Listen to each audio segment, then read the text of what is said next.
السلام علیکم and welcome back to another episode of Vortex Ride and M V garage.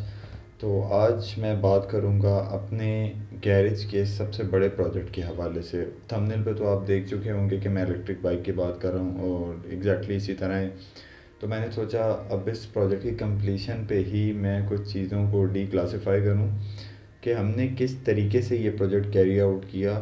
دیکھیں ابھی تک پاکستان میں ای سیریز کے بائک اس طرح سے ابھی تک ان نہیں ہوئے، کیونکہ ہمارے ہاں آبویسلی کچھ چیزیں ڈیفرنٹ ہیں، کچھ نہیں بلکہ میں کہوں گا بہت ساری چیزیں ڈیفرنٹ ہیں، جس کی وجہ سے ابھی تک الیکٹرک بائک، خیر صرف پاکستان کی میں بات نہیں کر رہا، دنیا میں بیشتر جگہوں پہ یہ ٹیکنالوجی ابھی تک میچور نہیں ہوئی۔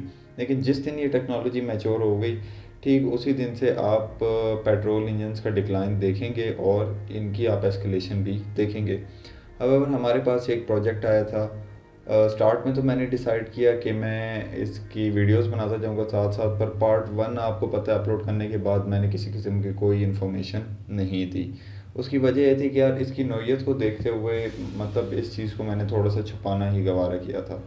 بٹ الحمدللہ میں اتنا ضرور کہوں گا کہ یار اب گیریج پہ ظاہری بات ہے ہم دو ہی بندے ہیں، ایک میں ہوں ایک مصطفیٰ ہے، ہم نے مل کر اس چیز کو پراپرلی ایک طریقے سے ڈیزائن کیا، پلان کیا، پھر اس کے بعد ایگزیکیوٹ کیا۔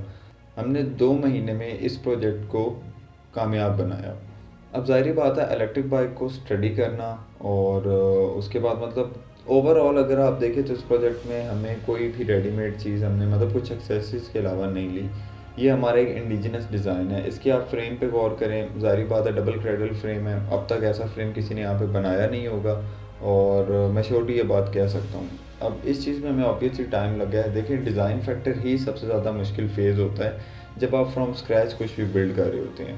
تو 1:1 اسکیل پہ میں نے ساری چیزوں کو پہلے بنایا، اس کے بعد ایک ایک کر کے کمپوننٹ کو میچ کیا اور پھر ان کو اسمبل کیا۔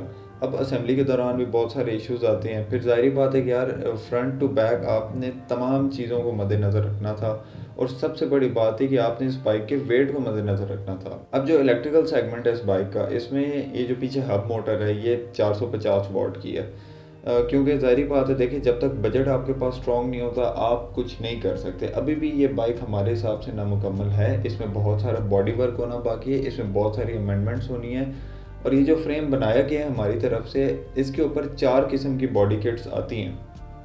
اب یہ کافی ورسٹائل قسم کا تھا، ٹھیک ہے، کہ اگر آپ پرپز بیسڈ بائک بھی الیکٹرک بنانا چاہتے ہیں تو آپ اس حساب سے اس کی باڈی پارٹس یا اس کی باڈی کٹ کی اٹیچمنٹس آپ کریں گے۔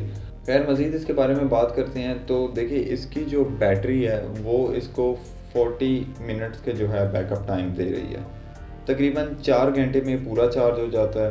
آپ کو یہ 40 منٹس رننگ اس کی سپیڈ بھی جو اب 450 واٹ کی موٹر چھوٹی موٹر ہے، ظاہری بات ہے 40 کلومیٹر پر آور کی یہ سپیڈ اچیو کر رہی ہے بائک، اور اسی طرح یہ 40 منٹس کے لیے چلتی ہے، اس کے بعد یہ آخری سیل پہ پہنچ جاتی ہے۔ دیکھیں پلاننگ کا فائدہ یہی ہوا کہ اس بائک کا ویٹ ابھی 47 kg ہے، ٹھیک ہے۔ میرا خیال ہے اتنے بڑے بائک کے لیے جو کہ YBR سے ڈائمینشن میں لینتھی بھی ہے اور ہائٹ میں بھی زیادہ ہے، تو اس قسم کی چیز آپ 45 kg میں اٹھا رہے ہیں یا 47 kg میں اٹھا رہے ہیں، تو میرا نہیں خیال یہ ایک بری چیز تھی۔ ابھی بھی وہی آپ دیکھیں گے کہ اس میں کچھ چیزیں بالکل فنش ہوئی، اور آپ باڈی ورک سے تو بالکل ہی مطمئن نہیں ہو کہ اس کی وجہ دیکھیں یار پروٹوٹائپ ڈیولپمنٹ میں آپ کے لاکھوں روپے لگ جاتے ہیں، پر یہ ہمارے پاس ایک پروجیکٹ تھا، اس کو ہم نے ٹائم پہ کرنا بھی تھا، ہم نے بہت زیادہ ڈیڈیکیشن سے اس پروجیکٹ کو کیا ہے، اور سٹیج بائی سٹیج اس کے اوپر باقاعدہ انالیسس کر کے ہم چلتے رہے ہیں۔ ہم نے یہ چیز تکے پر نہیں بنائی، اسی کی وجہ سے جو ہماری ریکوائرمنٹس تھی وہ بھی پوری ہوئی، بٹ اسٹل ہمارا اپنا بھی شوق تھا کہ اگر ہمارے پاس مزید بجٹ ہوتا یا جن کا پروجیکٹ ہے ان کے پاس زیادہ بجٹ ہوتا تو آبویسلی اس چیز کو ہم فل فلیج فارم میں بنا کر سب کے سامنے ریپرزینٹ کرتے۔ خیر ابھی یہ کمپلیٹ ویڈیو تو نہیں ہے، لیکن آنے والے ٹائم میں میں ایک مکمل فل فلیج ریویو کی فارم میں اچھی سی ویڈیو بنا کے آپ کے سامنے ضرور پٹ کروں گا۔ یہ ایک فریم بنانا ہی ہمارے لیے سب کچھ تھا، کیونکہ اس فریم کے اندر جو خصوصیات ہیں وہ میں آپ کو پہلے بھی بتا چکا ہوں کہ آپ ایزیلی بائک کی کیٹیگری کو سوئچ کر سکتے ہو، تو اسٹل ہمارے لیے ایک اچیومنٹ ہے۔ آپ لوگوں نے کمنٹ کر کے بتانا ہے کہ آپ کو یہ بائک کس طرح لگا، آپ اپنے خیالات کا اظہار کریں۔ آج کے لیے اتنا ہی، امید ہے آپ کو ویڈیو پسند آئی ہوگی۔ ملتے ہیں انشاءاللہ کسی نیکسٹ ایپیسوڈ میں کسی نئی ٹاپک کے ساتھ، تب تک کے لیے اسٹے سیف، رائڈ سیف، اللہ حافظ۔